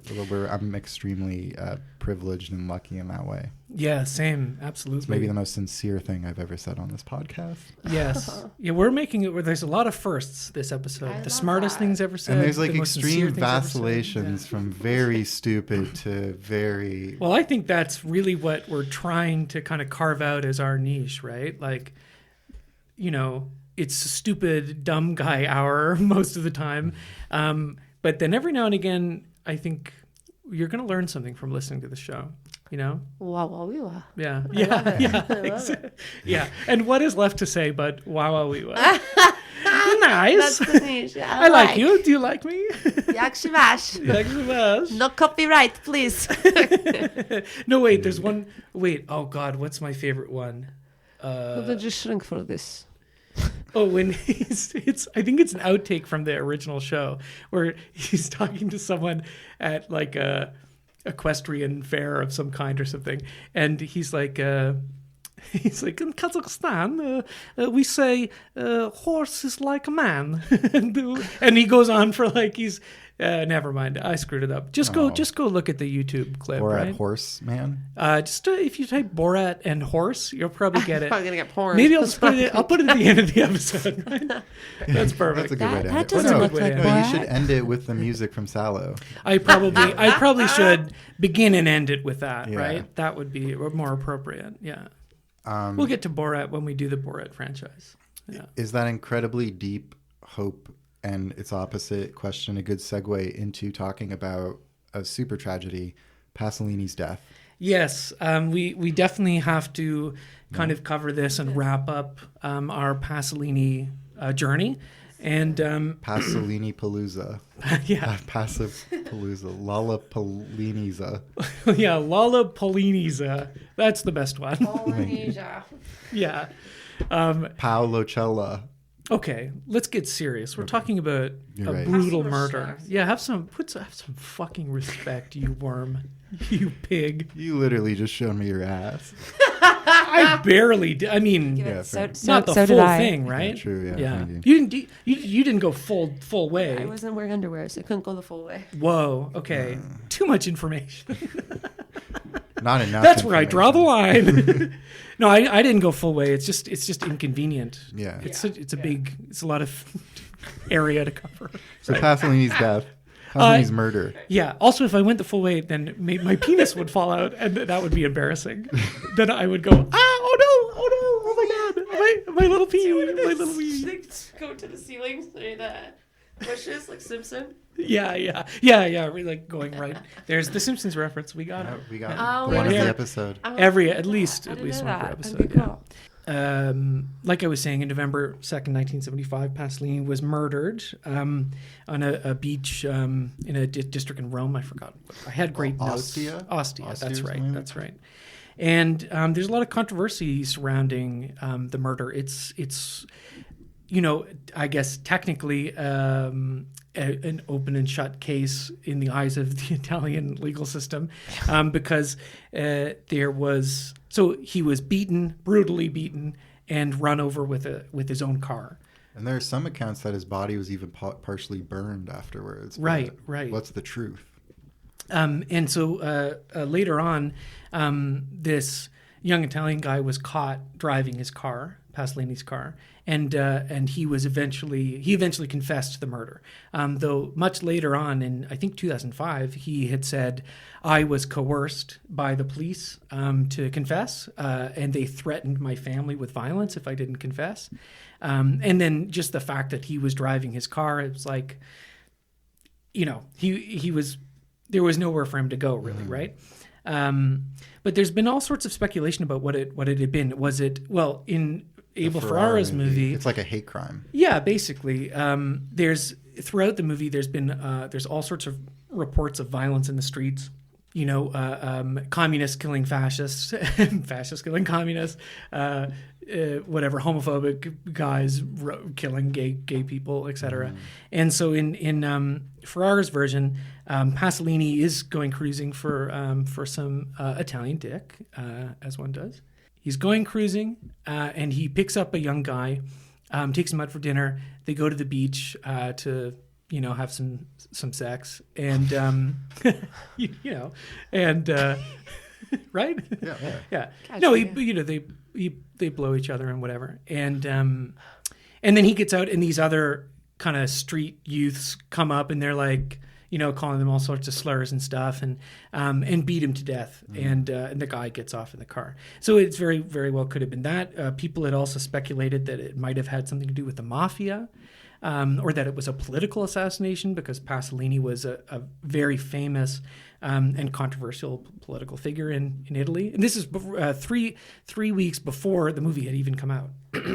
So I think some people associate the movie came out and it was so controversial that he was killed. But that isn't the case, right? Mm-hmm. So the movie came out sometime in late November. Yeah. That was around our birthdays. Another fun fact about Irene and I, our birthdays are one day apart. Oh, wow. Yeah, so we're psychotic. Run. Run far away. I did one of those things where it's not just your horoscope, but it's your rising and your birth third chart. house. They're called birth charts. Thank you. You're welcome. And I had 2 Scorpios and then a Cancer, so I'm a very wet boy. I'm all water signs. Nice. Wow. That's me. Well, anyway, back to the tragic murder of Pier Paolo Pasolini. Enough of this birthday astrological hippie bullshit. I thought you were done. You're the one in the fish sweater. Yeah, I know. It's not hippie. Yeah, sorry. It's not hippie. It's totally valid. And I'm a Libra. It's science. There you go. It is science, yeah. And there's even another theory, I think, maybe put forth by his screenwriting collaborator, that some of the reels or rolls of film from Salò had been stolen. His collaborator being Sergio Chiti, Franco Chiti's brother. Oh, I didn't know they were brothers. Yeah. I thought, and then I was like, no, come on, there's all sorts of people in cheating. Okay. Franco's unfortunately not in this movie. He would have made a great libertine, but his brother co-wrote it. Nice. Yes, there's also a theory that he had planned to go meet the people who had stolen the film, and it was like an extortion thing, and then it got caught up in the murder. But there's apparently a lot of lost reels of more tortures during that final circle of blood. Yeah, shame we missed out on those. Yeah. I didn't mean it like that. I meant that that's crazy to have that just roaming the streets of the world. Well, yeah, and so I guess, and that's pretty much the story about that, I guess. It's a total tragedy. And that's all there is to say about that. Damn it, I quoted Forrest Gump. I need to put $1 in the Gump jar. Yeah, that Gump jar is putting our kids through college. But about where the movie ends up, right? I didn't remember a lot specifically about this film. I remember some of the shocking images, but watching it today, that final scene at the end of the Circle of Blood section where they're all getting tortured is so much more brutal than I had even remembered it, which is usually not the case. The effects are really good for 1975. It's just, it's so... And it's done through the detached opera lenses. Like each libertine takes a turn watching from the courtyard from like inside the house. So you don't actually hear any of the audio. Yeah. And you see like, you know, the vignette of like the binoculars kind of filling the screen. Yeah.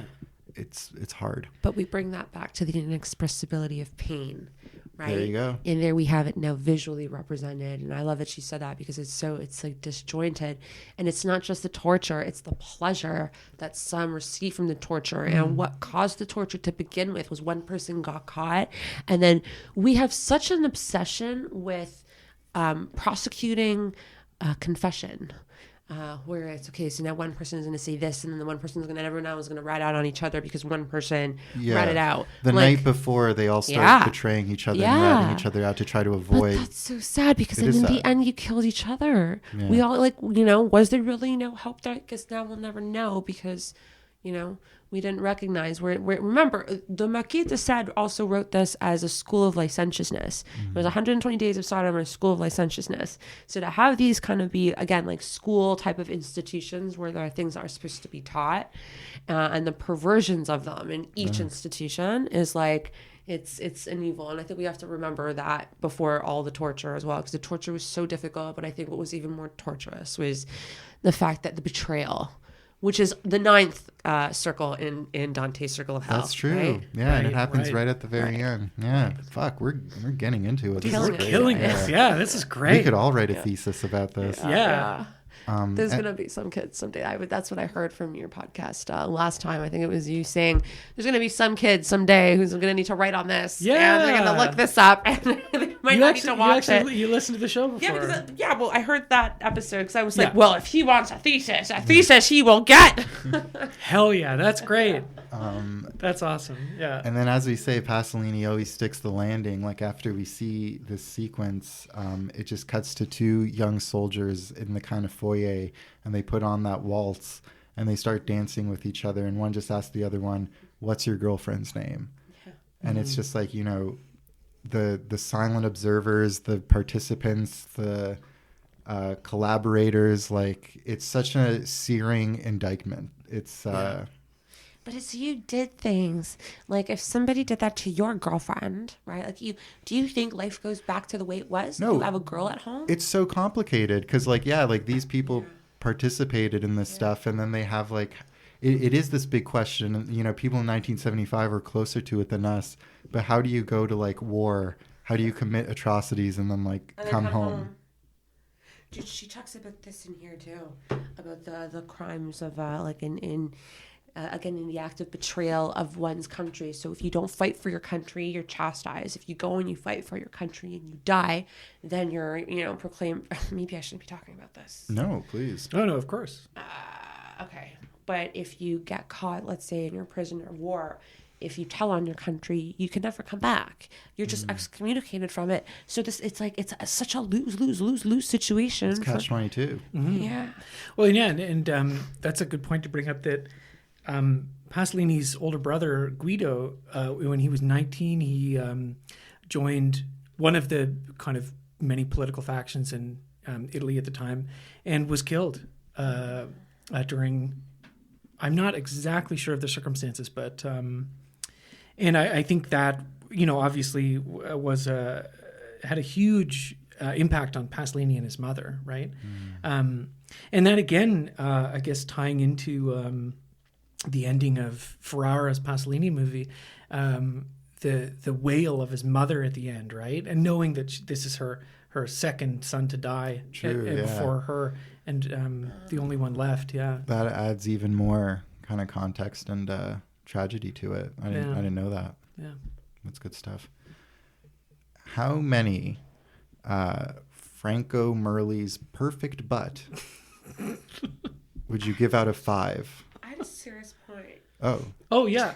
Okay, getting your serious point, then we're going to go into the wrap up phase. Cut that out and I'll say it again. Sure.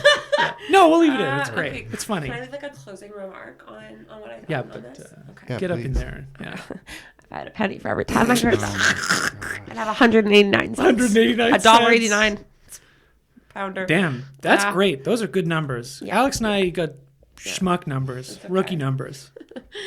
I don't know. I can't speak for Alex. So. Yeah. Sorry. You asked before. The male Casanova over here. Sorry. Okay. Are Go we ahead. done? Yeah. Sorry. Go ahead. Yeah. Okay. Yeah. Sorry. No, it's okay. I'm Don Juanita. It's okay. I wanted to say something that about so in the final about because I haven't really talked about Pasolini. I've talked about the Sad and I've talked about Elaine Scarry, but to bring it in with Pasolini, I think he did an incredible job about bringing the 120 Days of Sodom into the what is it, the 40s, 50s? Mm-hmm. Yeah. Okay, but he brought a 17th century written tract into modern days and added his take on it by separating the art from the artist. Because the Marquis de Sade is whatever he may have been, Pasolini was able to look at the politics behind it, take that out, and add shock value to it because there was message in Pasolini. There's something I wanna add in the context of hope. Okay, hope as a process of perception, as well, and the closer we are to death, the more we abandon hope. And I think that was another really interesting correlation to see the older with the younger in this movie a lot. That this is an archaic, older abandoning of hope, trying to kind of disintegrate the younger. And I think Pasolini did a great job. That's a great point because early on, when the kids first arrive at the villa, there's a shot of one and he's like smiling, right? And I've heard things like, there are moments in the movie where you look at background people and they're like laughing or something because there's a very jovial set. Mm-hmm. But then you pointed out, Irene, that it's the innocence of childhood, like they got kidnapped, but they turn up at this beautiful palace and maybe they have no idea what's in store. Maybe they don't know the danger they're in, and it is really about the crushing of that innocence, It's the rape of the innocence. Put it that way. It's a rape of innocence. Yeah. And I just got chills because it's like So on that note, it's a testament to the power of the film, right? Yeah. It's extremely, and there really isn't anything that like it, right? No. There are those directors we listed, like whatever Noé or Haneke or whoever, other provocateurs who try to shock people into whatever, understanding their political lens, right? Maybe less so with Gaspar. Seems like he just wants to do crazy more into shit. the shock, yeah. But it's just extremely impressive. I know I keep saying this, but it's so impressive how this movie is so deep. Holds up, and holds up is kind of a weird term, but you know what I mean, like how powerful it still is today. Its ability to shock, but not in a juvenile or meaningless way. Yeah. It's extremely meaningful.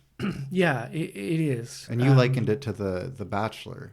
Because then there's a ceremony where they give blue ribbons, and you said it's like the red rose ceremony in The Bachelor. Yeah, great. Yeah, no, you're right. I'm an idiot. That was stupid. Stop you're it, right. Stop it. And now to out-idiot you. Yes. How many of Frank Merle's perfect ass cheeks? Frankie Merle. Frankie Merle. Franco Merle. How many of his perfect butt cheeks do you give out of 10? Poor kid. I'm not going to answer this question. Yeah, okay. Then let's just say, if you want to give it a ranking of any kind, you can give it a ranking. For me, 10 out of 10. It's a great movie. It's a masterpiece. The movie. Oh, not his ass. No. Oh my God. Oh no, we do arbitrary rating scales that relate to the movie. We're not giving a rating on the young Italian boy's ass. Yeah. God, that's what you thought? Oh my God. That's what I was like, where the fuck am I? We're rating the movie. Okay. We're rating the movie. Stone Cold classic, 10 out of 10. Sorry, the movie, not Franco Merle's ass. Excuse me. we're back to Goofy now. We're in Goofy land. A very goofy movie. Sorry, a goofy movie, an extremely goofy movie, which we will of course cover eventually. And then the Atlanta episode about Goofy, which is one of the great works of TV from the past year. You should all check it out. I gotta watch the last season. Okay. This was the only Pasolini movie I had seen before we started this series. And now that I've seen a bunch of them, I still think this is kind of, if you have to pick one definitive sort of movie for him, I kind of have to go with this. It's right? a magnum opus. Yeah. Like it really is. But watch more Pasolini movies. Yeah, but I would say personally, I think Gospel According to St. Matthew is maybe my favorite, just because it is as significant a film as Salò, but much more graceful and nice and easier to watch, But that's not why I think it's better. I just think I think that's a really divine, movie. And I've never described a movie as divine before seeing that. This is like a very profane. Other than the films of John Waters featuring Divine. Yeah, which are all Divine movies, of course. Irene, out of 10? Oh, totally. 10 out of 10. 10 out of 10 for me. Mm-hmm. I think so perfection would be a 9 out of 10. What makes it 10 out of 10 is its immortality. This movie is immortal. It Beautiful. Is. That's perfectly said. Right? Yeah, that's perfectly said. I'm not just a pretty face, folks. This is an audio format, so you don't know whether or not Irene is pretty. Okay, so now let's disassociate Irene. Irene is pretty. Irene is pretty. I so regret agreeing to have you on. No, I'm just kidding. It's been great to see you again. Yeah. And furthermore, every guest we have is beautiful in their own way. I love that. But you're beautiful in the way that people say it intentionally, like the real sense of the word. Yeah. Not like you have a beautiful soul, which is what they tell me. There's No one's Marty. fucking your personality, right? Yeah, Marty, yeah. Sorry. Poor Marty. Marty's a dick. Marty doesn't even listen. He hasn't even listened to his own episodes. Oh, good. Well, yeah, fuck Marty then. Who cares? Fuck you, Marty. Yeah, fuck you, Marty. Hi, Marty. Hey, Marty. Fuck you, Marty. What you doing right now, Marty? What are you wearing, Marty? He's not listening. No, that's great. Is it Marty from State Farm? No, it's Marty from Friendship. Scorsese. Yeah. I wish. Okay. Yeah, he's hot. We were talking about Scorsese this whole No, time? it's just one of Alex's he's my dumbass friends. No, we like Marty. I'm giving Franco Merli's ass. No, I'm just kidding. I'm kidding. He's a man now. He's older than all of us. Yeah. Well, we're the same age. Now. No, I'm giving this movie also 10 out of 10. Oh, wow. When I first saw it, I saw on Letterboxd, I gave it 4.5 out of 5 stars.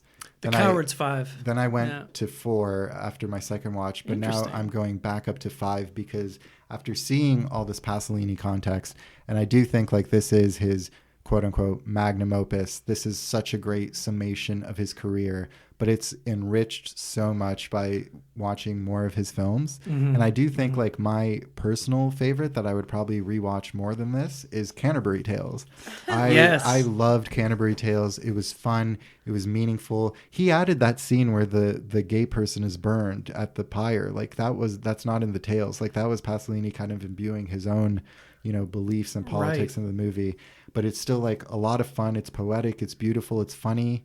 This is, I'm going to take, you need to take a break from watching Salò for the next however long. I'm not like Irene, I can't power through. I have a date next week. I'm going to rent it. Right here, honey. There you go. You walk into Bay Street, they pull it up. They're like, hey, Irene, we've got your special. The FBI is going to be right next going like, Irene, we need to talk to you. Yeah. That's enough of this. But Salò it's a 10 out of 10 movie. Like I think pound for pound, it's probably a better movie than Canterbury Tales in terms of what it's trying to set out to do, how it accomplishes it, the artfulness of it. Mm-hmm. But it is a tougher, more affecting watch than I maybe, went into it. I kind of forgot. And then it's just it sat me back down and it was yeah. Yeah. How Shakespearean of you, pound for pound. Okay. Beautiful. Join us next week. We're starting our next franchise, The Godfather. If you're not sick of Italians yet. Yes. If you're not sick of naughty Italians. What about naughty Greeks? We're gonna do they My all Big naughty? Fat Greek Wedding, which is of course the famous Greek movie that everybody knows. Yeah. The only Greek movie that everybody knows. No, I mean Theo Angelopoulos. He never made He is sequels, so right? good though. Theo, An Eternity in a Day is one of my favorite movies of all time. There you go. That And and Antonini's Leclise. if somebody makes, I haven't seen either of those. You've out cinema fanned me hardcore. Wow, that's an Yeah, accomplishment. you did. Not It a is lot an of people are accomplishment. able to do that. Oh, plenty of people. Well, not a lot of people maybe might think they're able to do it because like, oh, you've seen a lot of movies, but there's tons of. I mean, there's so many movies, Yeah, right? yeah. I haven't seen any of Angelopoulos' movies. Okay, I would so recommend An Eternity in a Day as your first go. Yeah, I've heard that. Yeah, such a I good will definitely be watching that soon. And you should get a Greek to do the translations properly because so much gets lost. And that's another thing I find incredible between the French to English, French to Italian translations is so much will get lost in translation. And sometimes the way that the wording is said in the native language is not the way that it's translated. Yeah, there's been a bit more of a push to like properly translate and get people who have a better understanding of these sorts of things. But even on Criterion, which is held up as this standard bearer for physical media releases, a lot of the times their subtitle translations are really subpar. Yeah, which is too bad. I'm sure there's plenty of things, and in particular in the case of wordplay and puns and other types of like more specific linguistic sort of things. This comes up a lot in lately in the translating of Hong Kong action movies. There's a lot of wordplay that's like difficult to, I think or the people who maybe don't want to put the work in, I guess, translating like Cantonese into English and some of this sort of stuff. But that's for another episode. Totally. Irene, thanks for coming on. Thank you so much. Thank this you was so great. much for having me. Yeah. We did 3 episodes on our own, and then we started the guest cycle again in a big way. Yeah. In a big Am I the assy way. first? You're not our first guest, but you're Guest first cycle. guest in 3 movies. Yeah, we didn't have any guests for the Pasolini episodes. Nobody wanted to come on. No, we didn't. And we, here I we was. didn't even ask anybody. La la la la la. Great success. Yeah, you're like, can I do Salò, please? Yeah, well, I'm so happy you wanted to come on. Yeah, I made for notes this, and 'cause- everything. Yeah, it was a lot of fun too, and I think genuinely added a perspective that would have been absent had you not been here, right? So, Yeah. It's funny. Irene was like, if you guys do this, like, I'll come on. And she's just naming like a bunch of art films that are just standalone, like That's awesome. non-franchises. But sorry. when we do those again, we will definitely have you on. If you guys do, I'm starting to slowly learn what a franchise is. Because after the 5th recommendation, he's like, "That's not a franchise. It's not a this franchise." one's not either. Oh shit! Did I have a stain on my shirt this whole time and nobody told me? No. It's the audio. No one cares. It's theater of the mind. Yeah. Did you know that executioners used to call their rooms like production rooms and performance rooms and all that? That's right? so creepy. Yeah. I know it's in the book. I don't know that personally. Let's recommend Yeah, the book. This book is incredible. The Body in Pain by Elaine Scarry. Yeah. It's Scarry. Scarry. And it's the making and unmaking of the world. It's crazy. Yeah, and of course, the Pasolini 2014 Abel Ferrara's film, and the new Asterpiece in theaters now, IMAX experience. That's how I saw it. Beau is Afraid. Pasolini 101 from the Criterion Collection is coming out soon. Yeah. Cool. Yeah. Criterion, sponsor us. Sure. You guys That'd be great. like, subscribe, share, all that good stuff. Yeah. Criterion, I will moon every person on this episode. She will. I'll do she it. fucking will. I'll do Great. Sex sells. Let's do it. Hey, that's showbiz, baby. Yeah. Well, perhaps we should end it off with all of us saying our favorite phrase from the film. Mangia merde. Mangia merde. Mangia merde. Mangia merde.